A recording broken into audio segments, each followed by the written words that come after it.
Hi hello friends, welcome to my channel RK current affairs. Friends, ఎవరైతే మన ఛానల్ని first time visit చేస్తున్నారో వారైతే వీడియోని లైక్ చేసి మన ఛానల్ అయితే సబ్స్క్రైబ్ చేసుకోండి.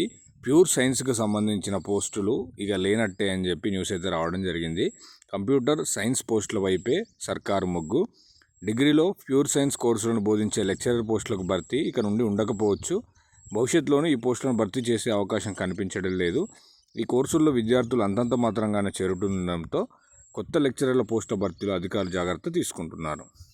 సో ప్యూర్ సైన్స్కి సంబంధించి డిగ్రీలో physics, chemistry, zoology, botany, microbiology, environment science వంటి వాటిని మనం ప్యూర్ సైన్స్గా పరిగణిస్తాం. కంప్యూటర్ సైన్స్ అండ్ అప్లికేషన్ సంబంధించి biotechnology, food science technology, applied science ఇటువంటి కోర్సుకైతే వీళ్ళైతే మొగ్గు చూపుతున్నారు. సో అధికార సమాచారం మేరకు కొత్తగా 600 డిఎల్ పోస్టులను భర్తీ చేయనున్నట్టు తెలుస్తుంది. వాటిలో 320 పైగా కంప్యూటర్ సైన్స్ పోస్టులే ఉన్నాయి. ఫిజిక్స్, కెమిస్ట్రీ వంటి సబ్జెక్టుల పోస్టులు ఒక్కొక్కటంటే ఒక్కటి కూడా లేకపోవడం సో గమనార్హం. చూడండి ఫ్రెండ్స్, సో ప్యూర్ సైన్స్కి సంబంధించి పోస్టులు ఉంటాయా లేవా అని చెప్పి కన్ఫ్యూజన్ అయితే ఉంది. సరే చూడాలి, మరి త్వరలో నోటిఫికేషన్ వెలువడితే సో మనకు డీటెయిల్స్ అయితే తెలుస్తుంది. ఓకే ఫ్రెండ్స్, మన వీడియోని లైక్ చేయండి, షేర్ చేయండి అండ్